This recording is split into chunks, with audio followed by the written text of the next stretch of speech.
Welcome and thank you for joining us today for Real World Incident Response, Management and Prevention. My name is Raleigh Gould and I'll be the moderator for today's event. Our featured speaker is Valerie O'Connell, Research Director covering Digital Service Execution at EMA.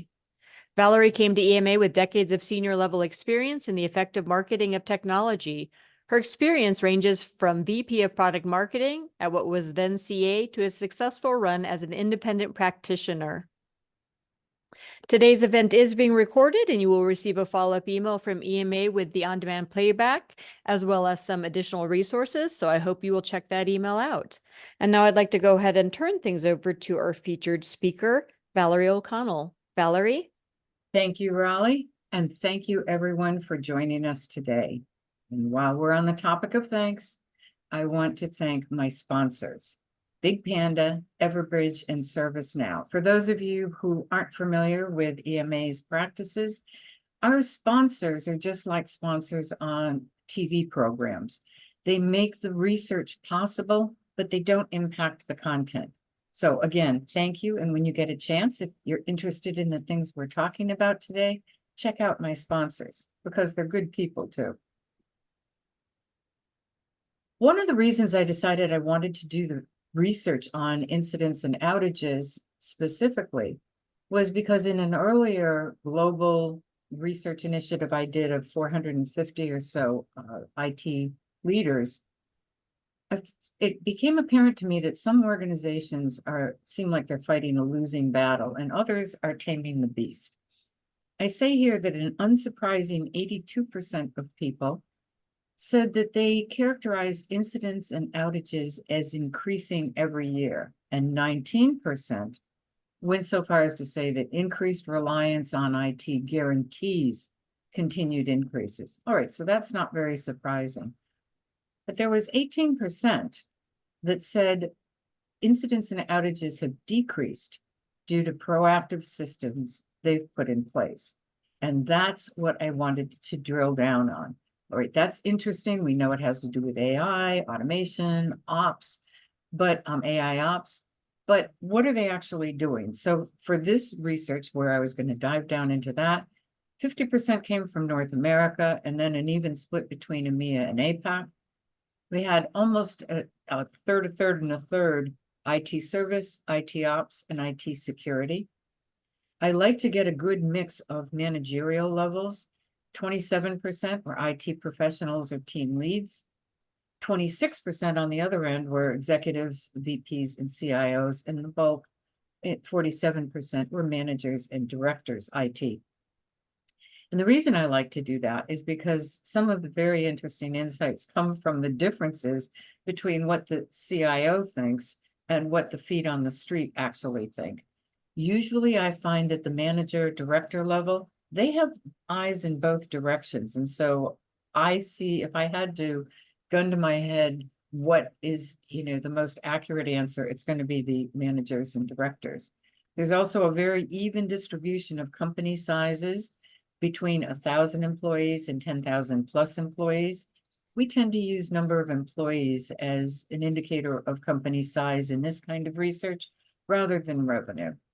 There's a mix of industries, and automation as a priority was a qualification. If somebody said, yeah, no, we're really not doing much automation, we're not very interested in it, then we weren't interested in having them in this panel. So you may find that this panel of participants is slightly more sophisticated than you might find an average, but in general, they are representative. Before we got going into the quantitative side of the research, I asked an open-ended question.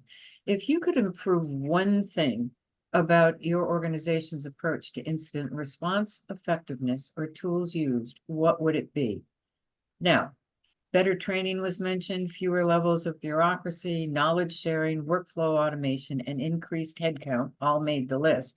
But really, the bulk of the people said things like, preventative monitoring is worth more than incident response after the fact, no matter how good it might be. Be proactive rather than reactive. We seem to wait until things happen before we do anything to stop it.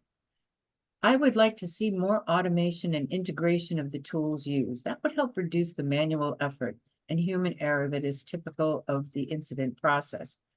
And this quote actually captures a lot of what this research is going to end up showing. If I could improve one thing about my organization's approach to incident response, it would be to try to be a bit bolder, a bit more unconventional, and try out more innovative methods using AI and automation. More on that later. Then we moved into the quantitative and we asked, what if you could choose one thing to do really well, what would have the biggest positive impact? Proactive response to incidents before they impact users. So what's the reality versus the wish list? What percentage of incidents are caught before causing an outage or user impact? Only 18% of this group successfully intercept more than half of incidents before they impact users or cause an outage. And all of that group report using AI ops as strategic, mature, and implemented enterprise-wide. And I'll be mentioning that periodically throughout this conversation because that finding kept coming up. In this research, but also in all the research that I've been doing for the past 7 years, I find that there's a fundamental disconnect between the business's view and valuation of IT and IT's view of itself. We know that the business values IT by the quality, availability, and performance of the business IT services it delivers. But when you ask IT, how does your organization define an IT service? You see here 68.2% say by a specific IT technology area, database, servers, and network. 19% say by business function supported, and 13% say differing definitions. But my point here is if you're being valued and judged by how you deliver a service as a whole, but you define a service by technologies, you have a disconnect.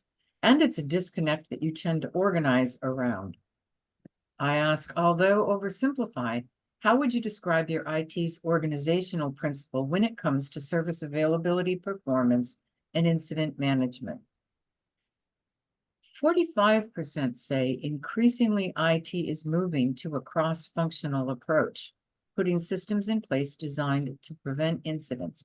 That cross-functional reorganization is a finding. People are changing to take advantage of the technologies, but still, when you say they're changing or moving, this is where they're moving from.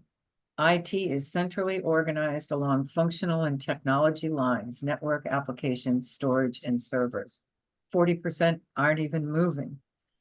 15% are pretty much already in that direction. Teams that respond to or incidents organized around specific business services or lines of business.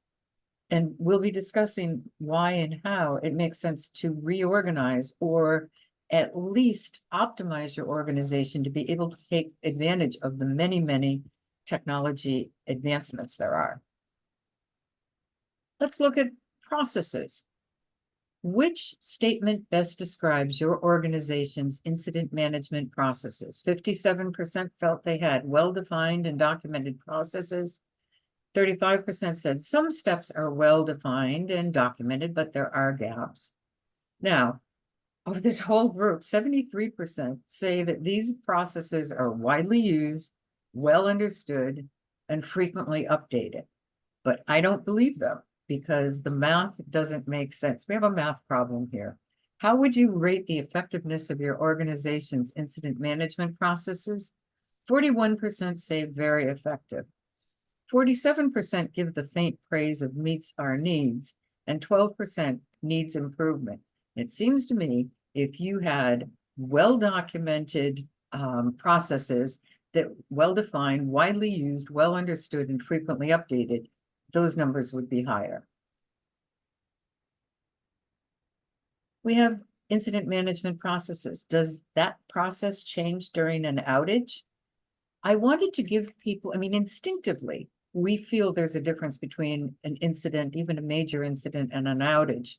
But what I'm talking here is about process. So I wanted to give people a way to acknowledge that emotional difference without having to say the process was different. So you see, no, the processes are basically the same, but there are more people involved. And 43% say the biggest differences are the stress, attention, and need to communicate updates.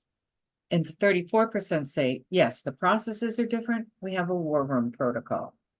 Now, what if it's a cybersecurity incident? Which statement best represents your organization? Well, there we have a different story. 47% say the processes are different and the cybersecurity team leads the response.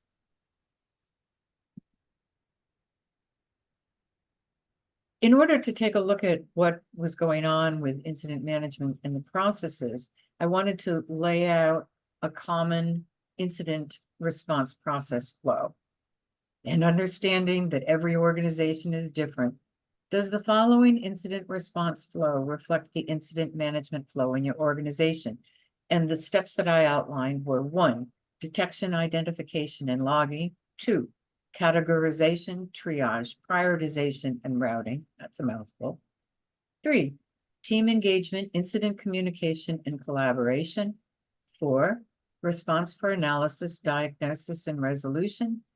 And 5, closure and post-incident reporting. 76% said it is a typical flow. 24% responded, our flow is more ad hoc. This flow basically is representative, but it's more ad hoc. Now, that ad hoc cohort had the lowest level of platform use, effectiveness, use of automation, and AI, and the highest level of incidents coming in through user complaints. But interestingly, not one respondent said, no, this process flow is not representative at all. So let's dig down into what's happening with these processes. Which steps or phases are the most challenging or most in need of improvement? Select 2. The winner, if you can be said to be the winner of the most challenging, is team engagement, incident communication, and collaboration, flanked on either side by response for analysis, diagnosis, and resolution, and categorization, prioritization, and routing.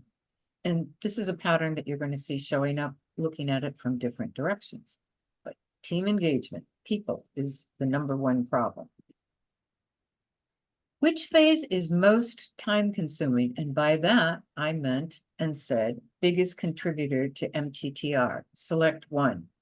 Well, look, team engagement, incident communication, and collaboration, once again, 1, flanked by the same response for analysis and resolution, and categorization and routing. Which phase is the least important? Gets skipped, overlooked, or is only done slightly?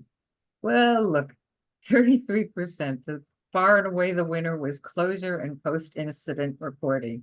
There was no surprise there, because anybody who's been in IT more than 10 minutes knows that when a major incident or an outage is resolved, restored, the first reaction isn't everybody going, well, that was tough. Let's get together and discuss it and document it and make sure that we learn all we can from it. No. So that's no surprise. But look again, team engagement, the people side still gets honorable mention for being the least well done.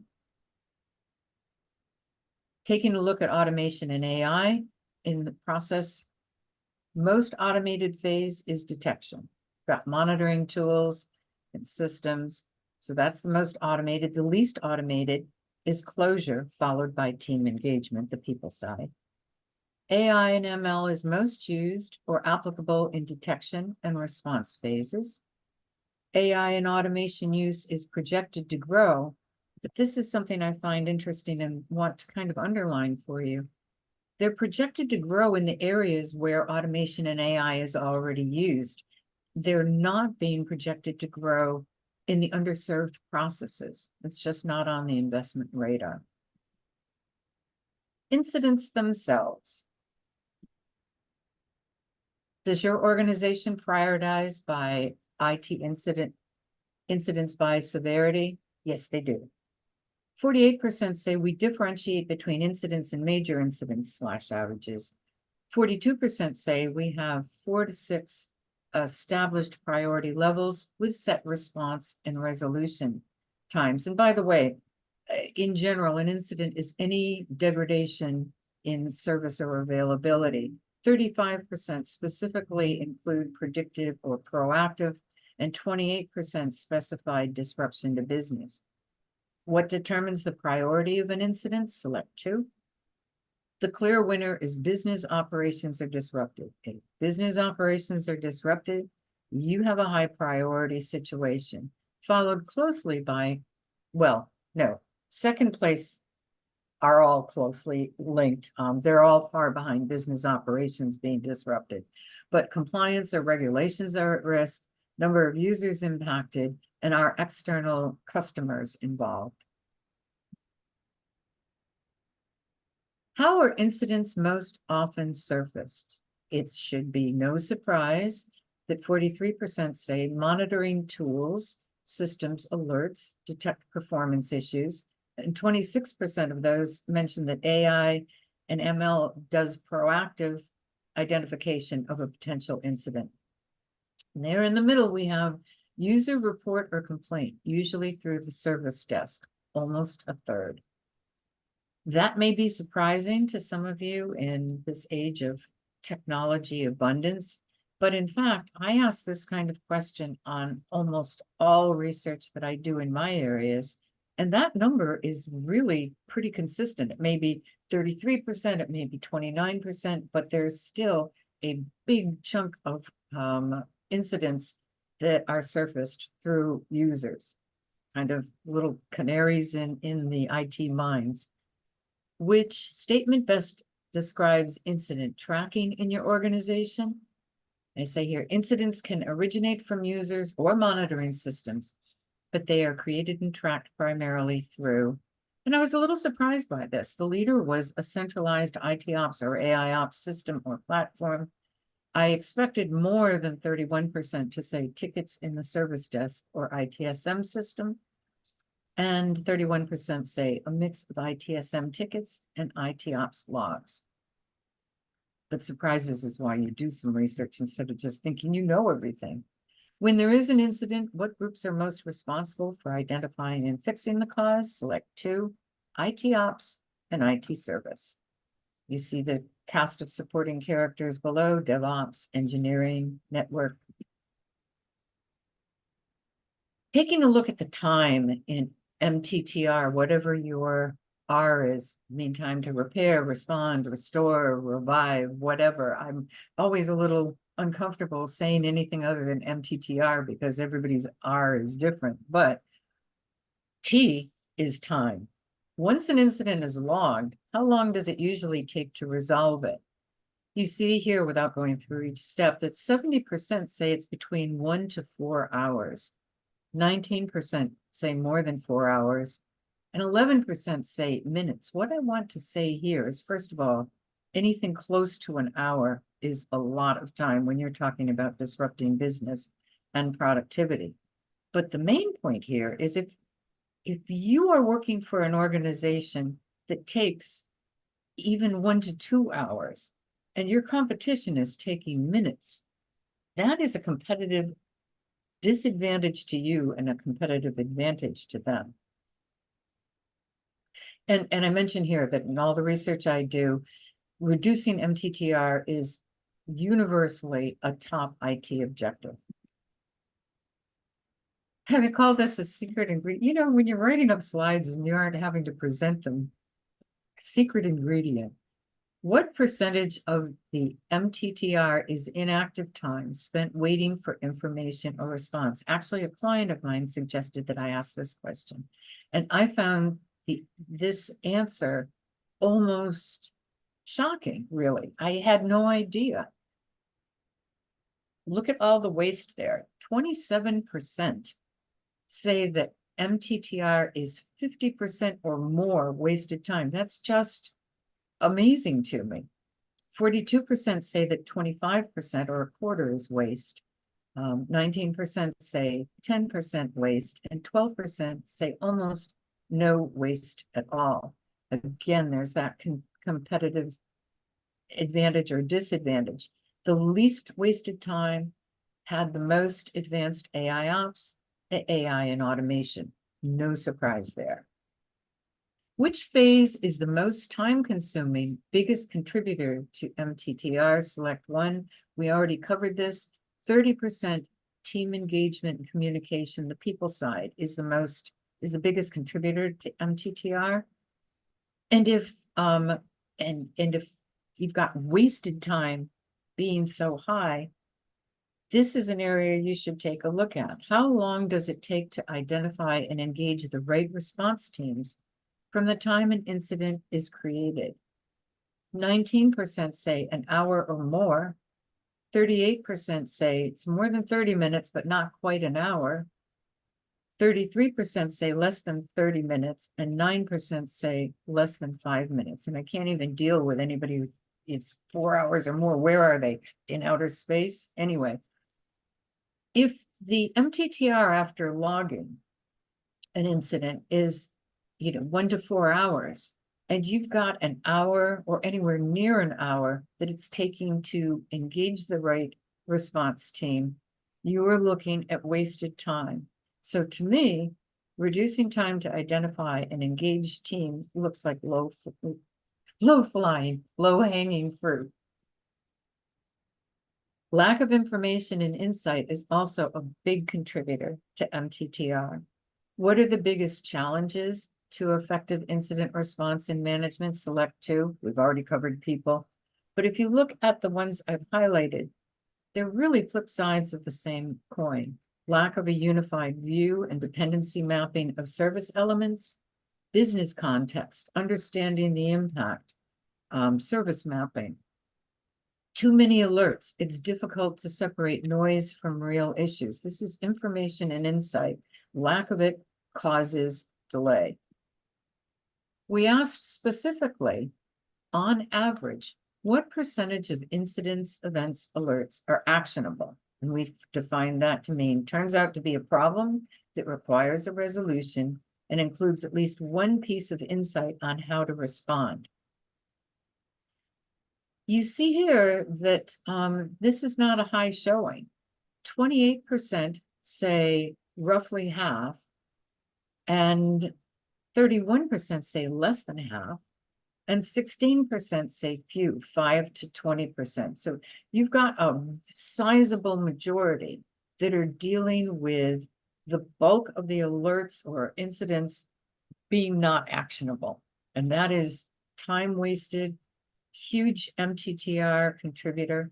And while we're on the topic, most teams identify as being primarily reactive. Now, they may think that they're very good at it, that they're rapid, they're effective, but they're still reactive. And only 35% are shifting towards proactive and agile teams. But I think you'll see more of that. Let's take a look at automation and AI in incident management and response. First of all, how is predictive AI insight used for proactive action? So insight and action, proactive in your organization. 38% say that proactive actions are taken only with human oversight. And 30% say predictive insights trigger automated proactive actions. Now, I will say that automated proactive action without human touch is increasing year over year, but something has remained constant. When I first bumped into it like 6 or 7 years ago, it surprised me that when looking at a hypothetical long-term goal for automation and incident management, I would have thought people would say, oh, autonomous, eliminate the need for human intervention wherever possible. In this case, 39%. But this panel of participants is very representative of what thousands of people have said. They don't want autonomous. They want a lot of automation, but they want human oversight. Automate as much as possible, but retain a human touch, 56%. As I say, against all odds, people still trust humans more than machines. and that automation is an acquired taste. Almost IT automation has a really high success rate. So even if you start off small and people don't trust it or they're not comfortable with it, they will become comfortable with it, and their appetite and cultural ability to consume and use automation and demand it will grow. So start where you are and grow. In terms of who has the primary responsibility for the automation that's used in incident response, IT ops has primary, followed by cybersecurity, IT service, and DevOps. The state of automation, 56% say that automation is a mature C-level strategic initiative, 28% say they're early, and 16% are departmental. And I note here that without exception, the mature automation group greatly outperformed the other cohorts in all incident response metrics, including MTTR, reduction in incidents and outages, cost effectiveness, IT productivity, the use of AI, and a partridge in a pear tree. So the mature C-level group, AI ops tends to be strategic and enterprise-wide. Platform use, they're all using a platform as opposed to siloed systems and tools. There's a very high level of well-defined documented processes that are widely used, and they have far fewer incidents coming in through user complaint, 24% versus 53% for lower automation priorities. And 73% of organizations that have automation as this C-level priority have indeed reorganized to take advantage of AI and automation. Now, if IT automation is software that can replace repeatable processes, address complex processes, and take critical actions, what percentage of the incident response and management tasks or processes do you estimate use automation in your organization? And notice I say use instead of are automated, because automation, as we know, we've got human insight, interactions. So it's not an either or, you're automated or you're not. I'm not going to go through the percentages here, but I will point out something that I've mentioned before. The scale, the difference, the range between the use of automation and the lack of use of automation is a competitive differentiator. And whether it's an advantage or a disadvantage depends on which side of this little graph you would fall on. So if automation is so good, what's preventing your organization from adopting automation more broadly for incident response and management? Select 2. And again, I think these are flip sides of the same coin. Number 1 is data accuracy and accessibility, followed by difficulty integrating with other solutions and tools. So we're talking about getting information and sharing information. So data accuracy and accessibility and integration.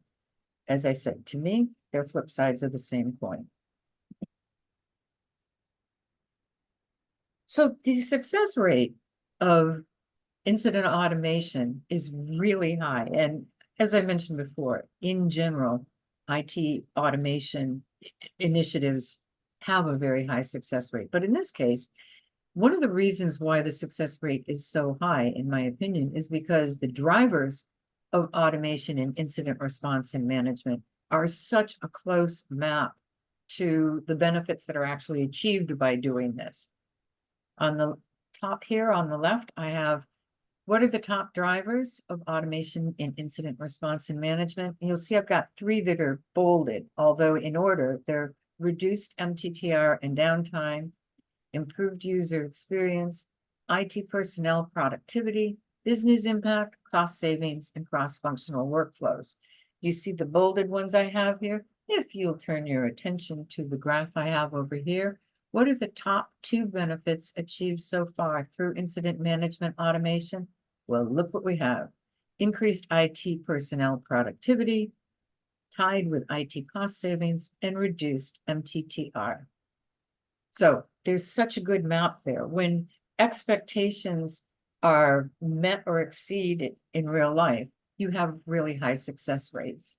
The top metrics that are used to measure investments in incident management automation in order are reduction in 1, MTTR, 2, events and incidents, And 3, downtime, followed by security and compliance measures. Not surprisingly, 93% plan increased investments in incident response and management automation, with 43% expecting a very high increase in their investments. Turning to AI in incident response, it lags far behind automation, but it's definitely on the rise. How would you characterize the current use of AI, ML, and analytics in your organization's incident management processes? 34% say it's mature. The use of AI is strategic, well-established, and highly effective. 46% say it's early. Use of AI is strategic and increasingly common, but it's still relatively early. And 20% say it's a departmental matter. Different functions and tools use AI, but there's no unified plan. The more mature AI group have the following characteristics: a higher degree of automation in incident management. Incident management effectiveness, 55% say they're very effective versus 21% of those who are early. They're more autonomous and proactive actions are taken. A high percentage of incidents are caught before an outage or user impact. 34% report that actionable alerts are 75% or more. They also use AI in change management for incident response as well as for pre-change impact. Almost everybody uses change management AI for pre-change impact, but those who are mature in the use of AI also use it instrumentally in incident management. And they're more likely to be in pilot with Gen AI and more aggressive in their time frame for use in production. You knew I would get to Gen AI, so let's do it. The first thing I wanted to know is, what is your personal perception of Gen AI? Why would I ask that? Because organizations are made up of people, so it made sense to ask first, what are your personal thoughts? 48% say it's exciting and I can't wait to get my hands-on experience with it. And then you've got pretty much an even split between it's moving too fast, it's unproven, and we should be cautious. And 24% say it's just another tool with pluses and minuses. But the interest is high in Gen AI, and 95% of the organizations represented here. 38% characterize their Gen AI timeline, or not timeline, but activity as being in the research phase. And 57% are in proof of concept or some form of production. And the reason I say some form of production is because that could be anything from they had Gen AI write a script that they're actually using in production, or it could be a full-fledged vendor-supported SaaS solution. Don't know, but 57% are actually doing something in proof of concept or some form of production. Looking towards when do you expect Gen AI to be actually active in production? 27% are thinking in terms of months, 12% are thinking 2 years or more, and the bulk of people are between 31% at a year and 25% 18 months or so. Now here I had another little surprise. I asked, what's the main reason that your organization would delay implementation? And 29% said regulation, data privacy, and compliance. 24% said security concerns, and only 13% say newness and unproven value and accuracy. I would have really thought that the newness and unproven value or accuracy would have led, but it didn't. And again, that's why we do research. Now, I stripped the Gen AI words out of these questions and just took a look at some ways that I think that Gen AI could be very useful in incident response and management, and posed them as hypotheticals. So if you'll bear with me while I go through these, I think they're informative. If a real-time solution could accurately determine in seconds the impact of incidents across distributed systems, and communicate it in clear language, the value would be what? 38% say it would be transformative. Priority actions could be instantly identified at speed and scale. 45% say high value, all impacted response teams could be immediately identified. That alone makes that a very interesting hypothetical use case. Let's move to the next one. If a real-time solution could generate an accurate summary of alerts and incidents that includes incident title, description, and possible likely root causes in seconds, the value would be 27% say transformative. It would cut MTTR by at least 20 to 30 minutes per incident.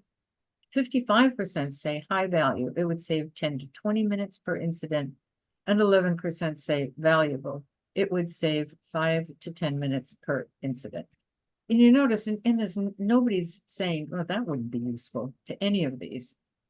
And the last hypothetical here is, if knowledge base articles could be automatically and accurately generated and updated, and they could easily be searched with normal everyday language, what percentage of incidents, tickets, and cases might be deflected? Look here, 25% say more than half, and 41% as much as half. So those are just 3 hypothetical use cases where Gen AI would be a natural. I think what we can see here is that there's a really bright future for Gen AI. But I say here, you can't just throw technology at incident response and management. How has your organization changed to improve incident management effectiveness? 65% say we have reorganized to take advantage of AI and automation.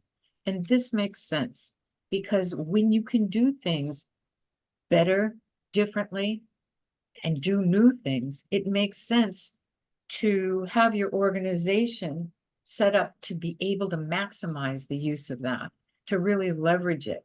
Why should you be using siloed organizations of days past that were built to support technology that we now consider legacy when you have a big future ahead of you? So I've seen this across all my research.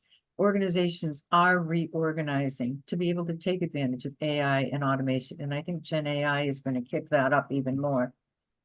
26% say we haven't reorganized, but we have greatly increased cross-functional collaboration and workflows. And if you haven't done either one of those, your only option is to throw budget and headcount at the problem. So my concluding thoughts here. Starting or ending where we began.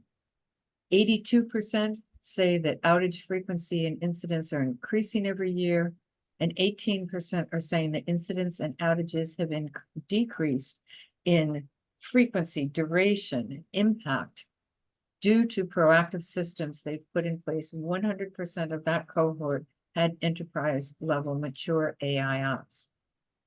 I conclude by saying that automation, AI, and platform use are essentials for incident response and management of any decent-sized IT organization.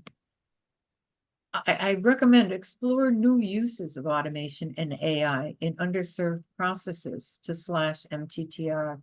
Take a look at how you can use automation and AI in the categorization and routing, the people side of team and engagement and collaboration, and closure and post-incident reporting. And as the anonymous respondent in the beginning said, become more bold in the use of predictive and proactive incident interception. Yeah, definitely retain the human oversight to the extent that you need or that you're comfortable with, but become more bold. Think of incident automation as a competitive advantage, or as I mentioned before, disadvantage, depending on which side you fall on. And remember, just as people is the biggest problem, it's also your biggest resource. So technology is essential, but it isn't enough. So consider organizing for automation and for collaboration. That's all I have to say on the topic today. If you have any questions, feel free to just throw me an email, voconnell@enterprisemanagement.com. I'm easy to get along with, easy to find. And if I don't know an answer, I'll tell you I don't know. So with that, thank you all for being here. Please check out my sponsors, Big Panda, Everbridge, and ServiceNow. And good luck on getting proactive. With that, back to you, Raleigh. Thank you, Valerie. That does wrap up today's event. As I mentioned, you will be receiving an email from Enterprise Management Associates today, so be sure and check that email out. And I hope we will see you at a future EMA research webinar. Thanks again for joining us and enjoy the rest of your day.